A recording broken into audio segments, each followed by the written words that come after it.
ఈరోజు దేవుని వాగ్దానం దినవృత్తాంతముల మొదటి గ్రంథము 12వ అధ్యాయం 18వ వచనం.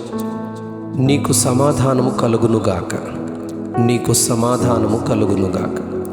అప్పుడు 30 మందికి అధిపతి అయిన అమాషై ఆత్మావశుడై, దావీదు, మేము నీ వారము, యెష్షయి కుమారుడా, మేము నీ పక్షమున ఉన్నాము, నీకు సమాధానము కలుగునుగాక, సమాధానము కలుగునుగాక, నీ సహకారులకును సమాధానము కలుగునుగాక, నీ దేవుడే నీకు సహాయము చేయునని పలుకగా, దావీదు వారిని చేర్చుకుని వారిని తన దండునకు అధిపతులుగా చేశాను. దేవుని ప్రజలైన ఇశ్రాయేలు వారు పెద్దలందరూ కూడి రామాలో సమూయేలు నొద్దకు వచ్చి, సకల జనుల మర్యాద చొప్పున మాకొక రాజును నియమింపుము, అతడు మాకు న్యాయము తీర్చునని అడిగినందుకు సమూయేలు ప్రార్థిస్తారు. దేవుడు సమూయేలుతో, కీషు కుమారుడైన సౌలు నీ యొద్దకు తన తండ్రి పోగొట్టుకొనిన గాడిదలను వెదుకుచూ వచ్చునని అతని రాజుగా అభిషేకించుమని చెబుతారు. సమూయేలు అలానే సౌలును అభిషేకిస్తారు. కానీ సౌలు దేవుని ఆజ్ఞలకు విరోధంగా ప్రవర్తించి ఆయన అనుగ్రహించిన ఆత్మను పోగొట్టుకొని దురాత్మల పాలవుతాడు. దురాత్మలతో బాధపడే స్థితికి దిగజారిపోతాడు. ఈ విషయాలు సమూయేలు రాసిన మొదటి గ్రంథం 8వ అధ్యాయం 3వ వచనం నుంచి 9వ వచనంలో మనం చదువుతాం. మొదటి సమూయేలు 15వ అధ్యాయం 23వ వచనంలోనూ మనం గమనిస్తాం. మరలా దేవుడే సమూయేలుతో, యెష్షయి కుమారుడైన దావీదును రాజుగా అభిషేకించుమని సమూయేలు మొదటి గ్రంథం 16వ అధ్యాయం 1వ వచనంలో చెబుతారు. యెష్షయి కుమారులలో చివరి వాడైన గొర్రెల కాపరిగానున్న దావీదును ఆయన అభిషేకించి రాజుగా నియమించినందుకు రాజైన సౌలుకు ఎంతో ద్వేషము, కోపము కలిగి తన కుమార్తెనిచ్చిన అల్లుడైనప్పటికీ దావీదును ఎన్నోసార్లు చంపుటకు ప్రయత్నిస్తాడు. అలానే తన సైన్యమునకు దావీదును చంపుమని చెబుతాడు. కానీ దావీదుతో సౌలు కుమారుడైన యోనాతాను హృదయమును కలిపి దావీదుతో, నిన్ను దేవుడే రాజుగా నియమించారు అని చెప్పి దావీదుతో తన హృదయాన్ని పెనవేసుకొని తన తండ్రి చంపజూచిన ప్రతి సమయంలో దావీదును తప్పిస్తాడు.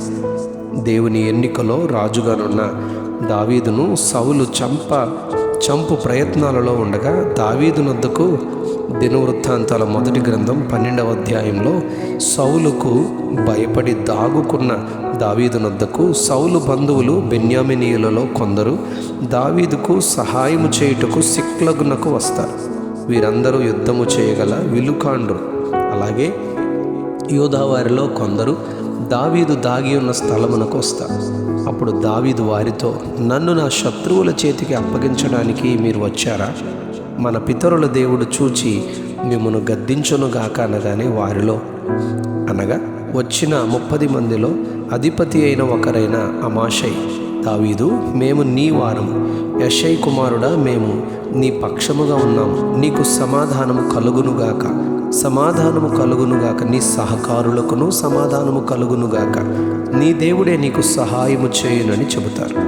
ఈరోజు మన ధ్యాన వాక్యం ద్వారా మనము నేర్చుకునే చక్కని పాఠమేమనగా, మనము దేవుని ఎన్నికలో ఏర్పాటులో ప్రత్యేకింపబడిన వారమై ఉండగా మనతో దేవుడు అనేకులను, ఈ సౌలు కుటుంబీకులు శత్రు కుటుంబస్తులైనప్పటికీ దావీదుతో ఏకమై సమాధానము ప్రకటిస్తారు.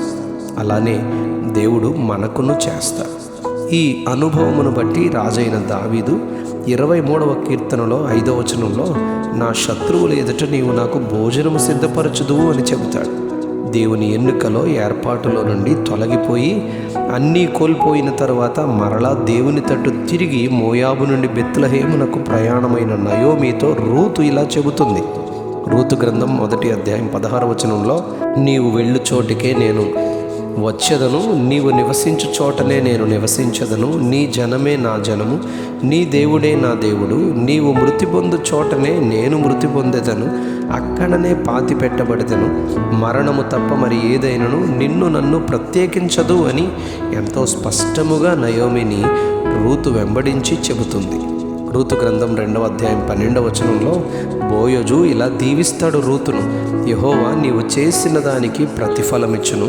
ఇశ్రాయేలీయుల దేవుడైన యెహోవా రెక్కల క్రింద సురక్షితముగా ఉండుటకు నీవు వచ్చితివి. ఆయన నీకు సంపూర్ణమైన బహుమానమిచ్చునని చెబుతారు. అవును, ఆయన ఏర్పరచుకున్న వారితో ఆయనే అనేకులను తీసుకుని వచ్చి కలుపుతారు. జకర్యా గ్రంథం 10వ అధ్యాయం 8వ వచనంలో, నేను వారిని విమోచించి ఉన్నాను గనుక వారిని ఈలవేసి పిలిచి సమకూర్చెదను, మునుపు విస్తరించినట్లు వారు విస్తరించుదురు అని చెప్పబడింది. అవును, ఆయనే సమకూర్చుతారు. దావీదుతో అనేకులు ఏకమై రాజ్యములో ముందుకు దావీదుతో సాగిపోయినట్లు మనం ధ్యానిస్తాం. అట్టి ధన్యత దేవుని పిలుపులో ఏర్పాటులోనున్న మనకు ఆయనే సమకూర్చి సమాధానము దయచేయునుగాక. ఆమేన్, ఆమేన్, ఆమేన్. నీకు సమాధానము కలుగునుగాక, నీకు సమాధానము కలుగునుగాక. ఆమేన్.